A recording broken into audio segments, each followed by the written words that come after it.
네, 오늘 성막 11강 휘장의 구조에 대해서 강의를 하겠습니다. 제가 이제 성막뿐만 아니라 다른 것들을 이제 강의하면서 제가 제 목소리를 들어보잖아요. 참 어색하더라고요. 이제 지방에서 한 50년 정도 살다 보니까 사투리를 사용을 안 하려고 해도 묻어 나오는 거 그것이 저에게 있어서는 상당히 어색합니다.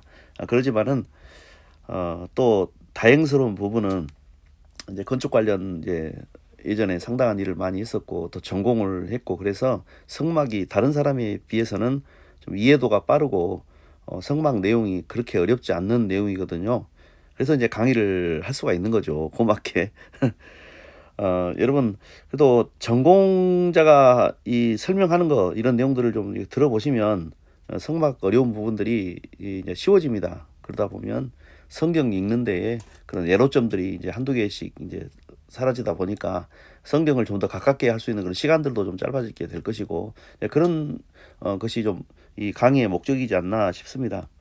자, 31절 말씀부터 보겠는데요. 출애굽기 26장 31절 말씀부터 보면은 여기는 이제 휘장에 대해서 나옵니다. 휘장의 구조에 대해서 나오는데 이 성막에는 휘장이 몇 개가 있겠습니까? 세 개가 있죠. 하나는 마당에 있는 세마포 휘장, 그 다음에 성소에 들어갈 때 휘장, 그 다음에 지성소에 들어갈 때 휘장 세 개가 있어요. 그 중에서 이 31절은 지성소 들어갈 때 휘장에 대해서 설명을 하고 있거든요. 색깔은 이제 네 가지 색실을 씁니다. 색실을 쓰는 거예요.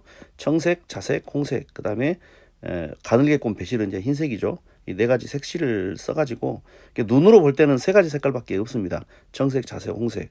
그렇지만 이제 가늘게 꼰 배실 이것은 그냥 흰색이죠. 이런 네 가지 색깔을 해가지고 휘장을 만드는 거예요. 예전에 이제 교회 보통 강단 뒤쪽에 그 디자인이 아직 발달을 안 하던 시대인지 어쩐지는 모르겠지만 예전에 교회 뒷부분에다가 이런 휘장을 많이 걸쳐뒀죠. 보통 이제 예수님의 보혈을 상징하는 그런 붉은색 계열의 휘장을 사용하기도 했고 또 흰색을 사용하기도 했고 교회들이 이제 많이 휘장을 사용하기도 했는데 이 근거가 아마 성막에서 나오지 않았을까 하는 그런 생각도 해봅니다. 이 휘장을 만드는데 지성소에 있는 휘장은 그룹들이 수놓아져 있습니다. 지성소는 천사가 수놓아져 있어요. 그리고 금 갈고리를 네 기둥 위에 늘어뜨립니다. 지성소 기둥이 네 개입니다. 제가 성막을 이렇게 그려보면은 성막이 이렇게 생겼다고 봤을 때 이쪽이 동쪽입니다. 입구가 동쪽이죠. 동쪽으로 이렇게 들어오면은 성소하고 지성소가 있는데 이 성소를 들어올 때는 기둥이 5개가 있어요. 이렇게. 그다음에 지성소를 들어올 때는 기둥이 4개가 있습니다. 이렇게 4개가. 그림을 제가 고증하는 그런 자료를 제가 보고 유대인들이 그렇게 그렸더라고요. 지성소 기둥이 4개인데 일정한 간격으로도 그려도 되지만은 이렇게 양쪽으로 붙여가지고 이쪽이 2개, 이쪽이 2개 해가지고 4개 이렇게 그린 논 데도 있고 또 이제 다른 어떤 고정한 자료를 보면은 간격을 일정하게 해가지고 기둥 4개를 그리는 데도 있습니다. 근데 그것은 크게 중요한 것은 아니고 이제 기둥 끝트리에가 이제 금 갈고리가 있어요. 갈고리가 있어야지 무엇을 걸 거 아닙니까? 여기다가 이제 이 휘장을 이렇게 거는 거죠. 그런데 네 기둥에다가 늘어뜨리라는 겁니다. 그리고 그 네 기둥을 조각목으로 만들어요. 이게 주 재료는 다 조각목입니다. 시팀나무, 아카시아 계열의 나무고요. 금으로 쌉니다. 코팅을 하라는 거죠. 우리말로 지금 금박을 입히라는 것이죠. 네 은받침 위에 들치며 은받침이 있습니다. 기둥이 있으면은 이 기둥에가 받침이 있는 거죠. 받침을 만들어라 이겁니다. 은받침 위에 들치라. 지성소 기둥은 이 받침이 은받침입니다. 자, 그리고 그 휘장을 갈고리 아래에다가 늘어뜨린 후에 증거계, 벗개죠. 증거계를 휘장 안에 들여놓으라. 지성소 안에 해당되는 이야기입니다. 증거계를 휘장 안에 들여놓아라. 이 휘장이 너희를 위하여 성소하고 지성소를 구분하리라. 여기는 성소, 이 안쪽은 지성소. 이 지성소에다가 벗개, 증거계를 들어놓으라. 34절입니다. 너는 지성소에 있는 증거계 위에 속죄소를 두라. 이게 무슨 말이냐면은 우리가 법계 그러면은 증거계하고 속죄소를 같이 뭉뚱그려서 우리가 법계라고 말하는데 정확하게 표현을 해보면 이 네모 사각형 상자, 이것을 법궤라고 합니다. 또는 증거궤라고 하고, 이 속죄소는 뭐냐면은 이 법궤를 덮고 있는 그런 일종의 뚜껑 같은 것입니다. 그리고 이 위에는 천사가 날개로 이렇게 싸고 있어요. 이렇게 속죄소를 이렇게 싸고 있는 겁니다. 천사로 보이죠? 믿음이 좋은 사람은 이 윗부분이 천사로 보일 겁니다. 지성소에 있는 증거궤라는 것은 이 밑에 이 사각형 상자를 말합니다. 증거궤, 법궤 또 증거궤 같은 말이고, 그 다음에 그 위에 속죄소, 시은좌라고도 합니다. 이 속죄소를 이렇게 두라는 말입니다. 그리고 그 휘장 바깥 북쪽에 상을 놓아라. 휘장 바깥 북쪽이라는 것은 성소를 말하는 겁니다. 휘장 바깥 북쪽에 상을 놓아라. 여기 이제 상을 놓는데, 북쪽은 지금 이쪽입니다. 들어온 입구는 동쪽이고요. 서쪽은 뒤쪽이죠. 서쪽은 뒤쪽이라 그럽니다. 유대인들이. 그 다음에 북쪽에는 떡상이 있죠. 떡상이 있습니다. 그리고 남쪽에는 등잔대가 있습니다. 이건 등잔대가 있어요. 그래서 상과 마주하게 해라.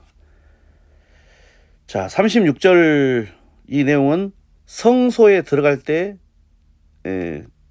걸쳐진 그런 휘장에 대한 내용입니다. 청색, 자색, 홍색실, 가늘게 꼰 배실로 수노와 짜서, 여기 그룹을 수노와 그룹이라는 단어가 안 나오죠. 이게 지성소 휘장은 그룹이 수놓아져 있고, 성소 휘장은 그냥 수가 놓아져 있어요. 어떤 수인지는 아무도 모릅니다. 수가 놓아져 있고, 성막 문을 위하여 휘장을 만들고, 그 휘장문을 위하여 기둥이 5개, 아까 설명했습니다. 성소를 들어가는 입구에는 기둥이 5개가 있다. 지성소를 들어가는 입구는 기둥이 4개가 있다. 기둥 개수가 다릅니다. 성소 휘장문을 위해서 기둥 5개를 조각목으로 만들어 금으로 싸고, 그 갈고리도 금으로 만들고, 기둥을 위하여 받침 5개를 롯으로 부어 만들지니라. 좀 다르죠. 아까 지성소는 받침이 은받침이거든요. 은받침 위에다가 기둥을 세워라. 그리고 성소에 들어가는 기둥 5개에다가는 받침을 놋으로 만들어라. 이제 이런 것들이 이제 건축 전공을 하다 보면 이제 재료공학에 대해서 공부를 하거든요.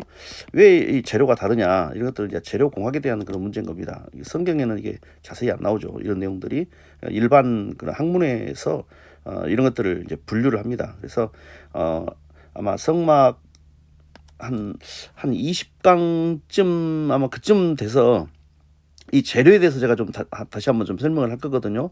왜 금을 사용하는지, 왜 놋을 사용하는지, 왜 또 은을 사용하는지. 어떤 사람들은 그냥 뭐 하나님께서 그냥 뭐 멋지고 아름답게 만들어라 뭐 이렇게 뭉뚱그려서 설명하기도 합니다만은, 공부를 한 사람들은, 이쪽을 전공한 사람들은 이 재료에 대해서 굉장히 민감합니다.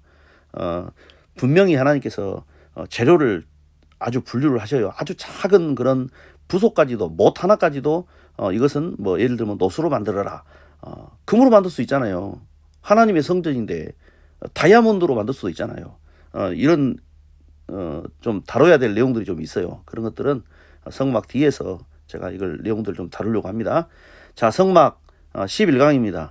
사투리를 써서 좀 미안하긴 하지만, 그래도 전문가의 이런 어떤 이런 고견, 그 다음에 설명을 이렇게 듣다 보면 여러분들도 실력이 알게 모르게 상승을 합니다. 그래서 정리를 잘 하셔가지고 성막을 읽어 나가는데 부족함이 없는 저를 포함해서 저와 여러분 되기를 예수님의 이름으로 축복합니다. 오늘 11강 휘장의 구조에 대해서 설명을 했습니다.